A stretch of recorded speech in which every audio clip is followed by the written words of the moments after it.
Hello! Today I want to talk about something that there is not a lot of information about. So this will probably be a very short video. I think typically my videos run 15 to 20 minutes, but this is not going to be that unless something happens. So recently I made a video about Lilith and Christianity, and I was really pleased with some of the results I got from that video. And one of the things that someone said in the comments was that they wanted to talk more about Asherah, who is God's wife that was omitted from the Bible, much like Lilith. So, let's talk about it.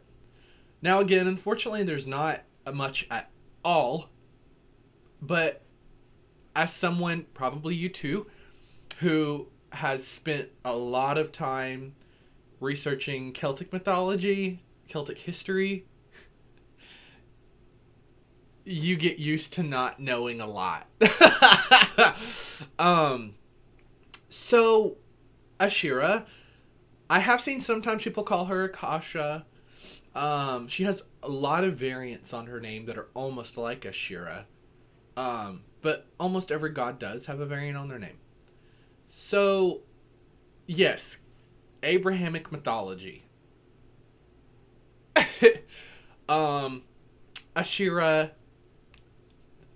the Torah, the Jewish Bible, and the Old Testament of the Christian Bible are basically the same story.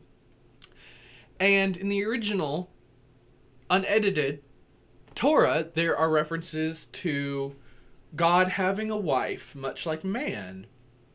Now that makes so much sense, because otherwise, where did he even get the idea to create Lilith or Eve? If all people are made in his image, wouldn't they just be Adam?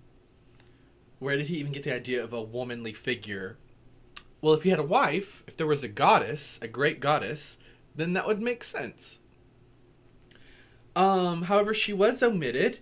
There are still some references to Asherah, but as a word describing things, not a goddess or person. They describe a tree, like a sacred ceremonial tree, or a pole, or a wooden figure used in worship.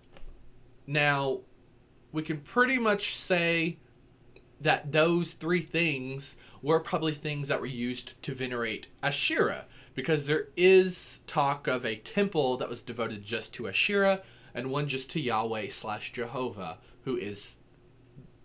that is two of the names of the Christian God. Like, yes, he does have a name. He has many names, which he says that in the Bible himself, but he never gives them. So, Yahweh, which we'll be calling him for this video, and Asherah. So obviously God has a son in the Bible, right? Jesus, or Yeshua. So Yeshua, it makes, well, I'm getting ahead of myself. So God, Yahweh, is like, hey Mary, human girl, carry this baby for me. It's my son. So she has God's son, right? Through immaculate conception. What is fascinating is that later down in Jesus' life, so this is going to tie back. Later down the road in Jesus' life, there is a moment where he is saving one of the apostles, his followers, from a stormy, from the storm out in the ocean. And he walks on water out to him in this turbulent water, and saves, is it Paul? No, it was Peter. I think it was Peter in the boat. It doesn't matter. Anyway, he saves him. This is when he says the whole, peace be still, and the waters just, brrr, they just stop. And he walks out on top of the water and saves them. So, that's fascinating, because if Jesus, or Yeshua, is God's son, and Mary was just a human vessel, that means that he would also be Asherah's son, right? That would be his mother and father, the great god, the great goddess, Yahweh and Asherah. And Mary is just a human vessel. Yes, she's his earthly mother, but essentially she's just like a surrogate. So if that is Asherah's son, Jesus Christ, that's fascinating because he displays so many powers in the Bible, one of which is walking on water. Now, one of the translations of Asherah's name is she who walks on water. There's also she who walks from water, but we'll get there. Now, if the translation she who walks on water is accepted, hello, of course that's her son, because he obviously inherited that ability from her. That's fascinating. That's just a nugget for you to take. I think that is fascinating. Now, if we decide to accept the definition of her name meaning she who walks from water, that's also fascinating because we have that many times over in many, many myths around the world dating back to Africa. So we have Aphrodite, famously born from the ocean. We have Yemaya. We have Oshun. These are African goddesses. And much like all gods, I think we can kind of boil them down to their two African gods. All gods seem to be a variation of an African god originally. Which really kind of brings us into like the current social topics of how culture at large, pop culture, when I say that I mean music, fashion, and even our own theology, our own religious beliefs, essentially all stem from black culture. But anyway, this is not that video. That would be a totally different video. And that would get probably a lot of people very heated. But, so, I think that's fascinating.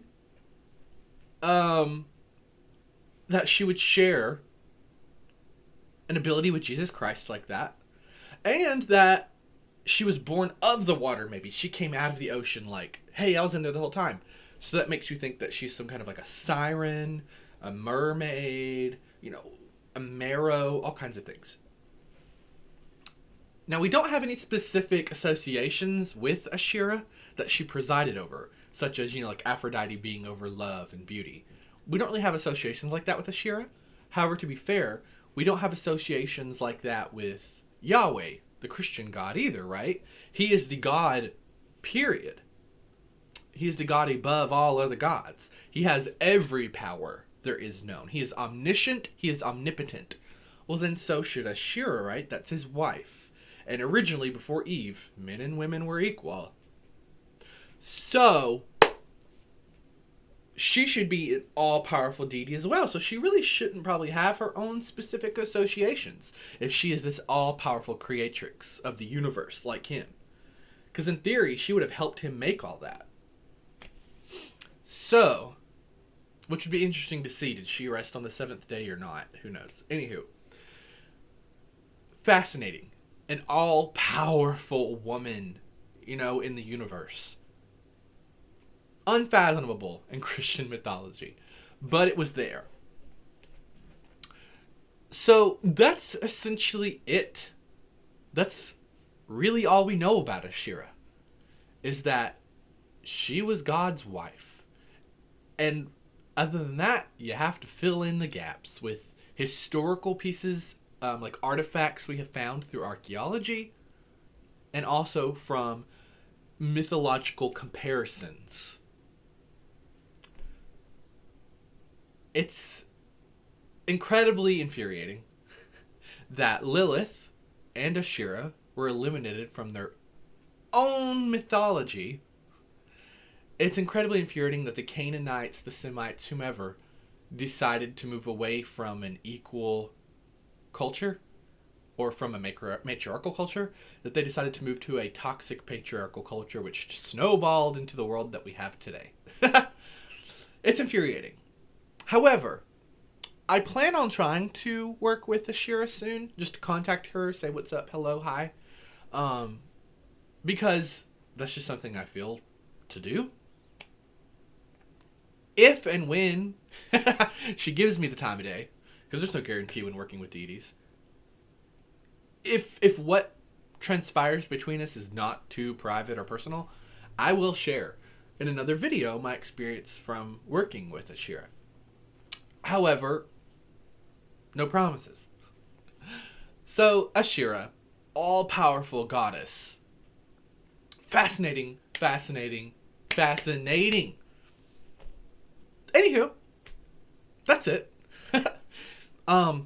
Leave a comment down below about what god or goddess you want to hear me talk about, and I'll do it. It doesn't matter who it is. I'll do it. I promise. Or any mythological beings, creatures, anything. Someone has suggested I make this video from the last video I made about Christianity. So, and I do encourage you to go look that up. That video is largely about Lilith, but I do go into other things in Christianity. But it's mostly about Lilith, who is also such a hot topic character. Anywho, goodbye. Have a great day.